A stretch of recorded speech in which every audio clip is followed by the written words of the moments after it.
मौलाना असलम रिजवी साहब, आपके पास आते हुए, क्या ईरान और अमेरिका जंग के मुहाने पर खड़े हैं सर? बहुत बहुत शुक्रिया आपका। और आपके पैनल में मौजूद जितने लोग हैं और आपको मैं दिल की गहराई से सलाम करता हूं। देखिए, इसमें जो जंग है वो ज्यादातर साइकोलॉजिकल वार है और अमेरिका इस जरिए से ईरान को झुकाना चाहता है। 47 ईयर्स हो गए ईरान के क्रांति और इनकलाब को कामयाब हुए, और उस वक्त से अमेरिका की कोशिश, जब जिमी कार्टर उस वक्त अमेरिका के प्रेसिडेंट थे, राष्ट्रपति थे, तो उस वक्त से ईरान की ये कोशिश है कि वो किसी तरह से ये जो हुकूमत है, जो इस्लामी हुकूमत है, जो एंटी अमेरिका हुकूमत है, इसको जो है इसका तख्ता पलटे। लेकिन सारी कोशिशें अमेरिका ने कर डाली और तमाम कोशिशों में वो नाकाम हुआ। यहाँ तक कि सद्दाम हुसैन के जरिए से ईरान पर 8 साल जंग थोपी और उसके बाद भी ईरान का वजूद मिटा नहीं सका। तो उसने मुख्तलिफ बहानों से कोशिश की, लेकिन अब ये जो आखिरी कोशिश है कि जंग का ऐलान करके अमेरिका ईरान को जो है वो अपनी बात मनवा ले। लेकिन मैं जो आपको बता रहा हूं और यही होने वाला है, एक तो जंग होगी लेकिन नहीं, और अगर होगी वही तो बहुत मेरा सवाल मामूली वही था जंग मौलाना होगी। साहब, अगला सवाल यही था कि कभी भी बूट्स ऑन ग्राउंड अमेरिका की ओर से उतरे हुए दिखाई नहीं दिए हैं। आपको लगता है इतनी कुव्वत है अमेरिका के अंदर, वो भी तब जब gulf countries, middle east countries अपना सपोर्ट एक तरीके से साइलेंटली पीछे ले चुकी है अमेरिका से, तो हिम्मत करेगा अमेरिका?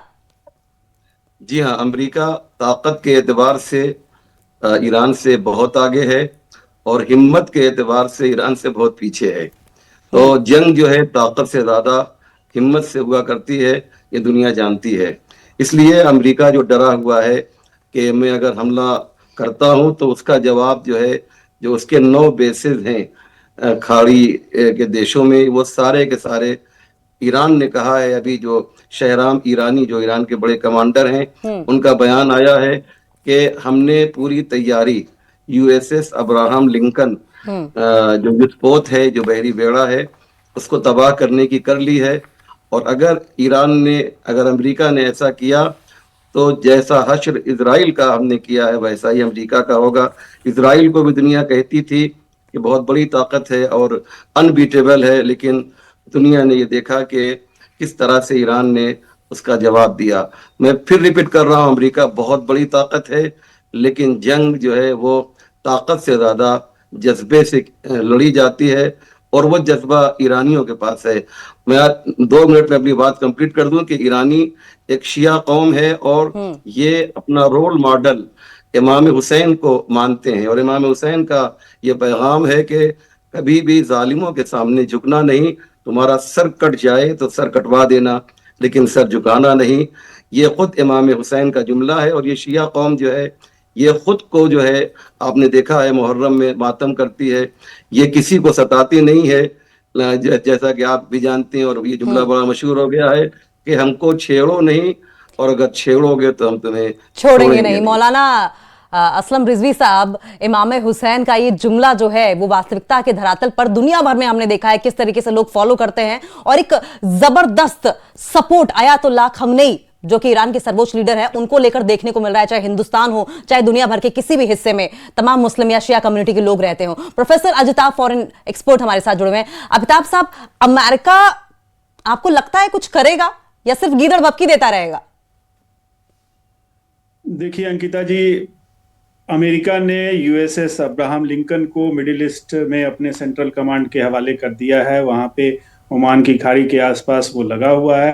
तो अमेरिका, जैसा रिजवी साहब ने कहा, कि डराने की, एक साइकोलॉजिकल प्रेशर क्रिएट करने सर, इसको हम क्या पॉस्चरिंग के तौर पर देख सकते हैं कि पॉस्चरिंग कर रहा है? पॉस्चरिंग है, लेकिन द वेरी फैक्ट कि वहां पे अब्राहम लिंकन को उसने तैनात किया है और पूरे बेरे के साथ वो आया है, तो इसको इतना लाइटली भी नहीं लिया जा सकता। और ईरान को अपने जो उनके अंदर के इश्यूज हैं उसको सॉल्व करने की जरूरत है। उस पे जो उनकी खुद की जनता है, उनके इश्यूज को देखने की जरूरत है, क्योंकि ईरान अपने आप में अगर कमजोर होगा तो दूसरे, खास करके अमेरिका, उसको दबाने के लिए पहले से तैयार हैं और बहुत ज्यादा प्रेशर कर रहे हैं। तो उनकी कोशिश लगातार रहेगी।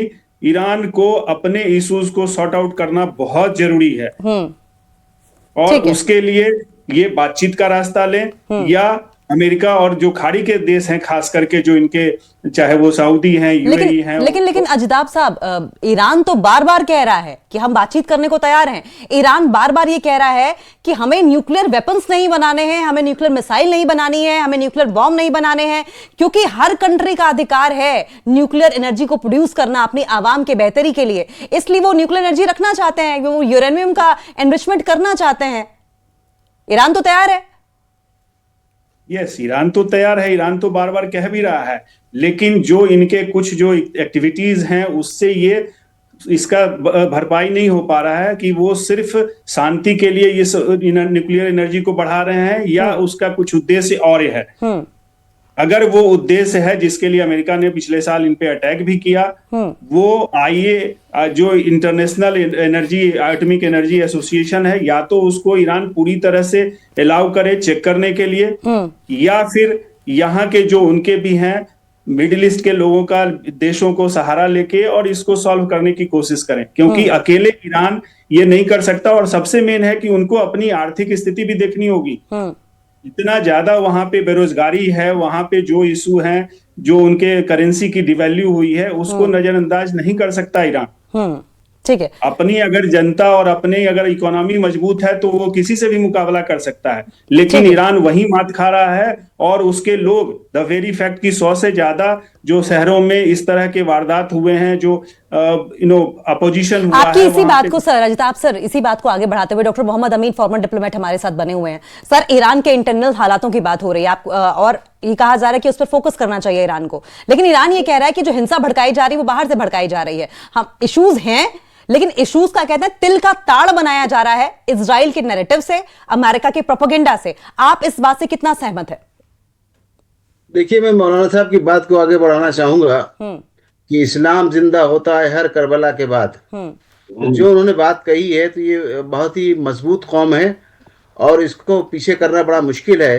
और ये सबसे बात, ये जज्बे की जो बात कर रहे थे मौलाना, लड़ने की बात कर रहे थे, तो जज्बा जो लड़ाई का है या जोश का है या मुकाबला करने का है, वो उस कौम के अंदर है, ईरान के अंदर। आप देखेंगे कि उन्होंने अपनी पूरी तैयारी कर ली है। आपने देखा इससे पहले भी कोशिश की गई कई बार, और अब की बार भी की गई कोशिश, लेकिन वो जो उन्होंने वहाँ पर लोकल लेवल पे खलफशात फंसाने की कोशिश की है, वो कामयाब नहीं हो पाया, और जो उनके लोग थे वो पकड़े गए, और पकड़ने के बाद उनको सजा देने की बात आई है। तो उस पर ट्रम्प साहब ये कह रहे हैं कि अगर उनको सजा दी गई तो हम आपके ऊपर मिलिट्री फायर कर देंगे। क्यों?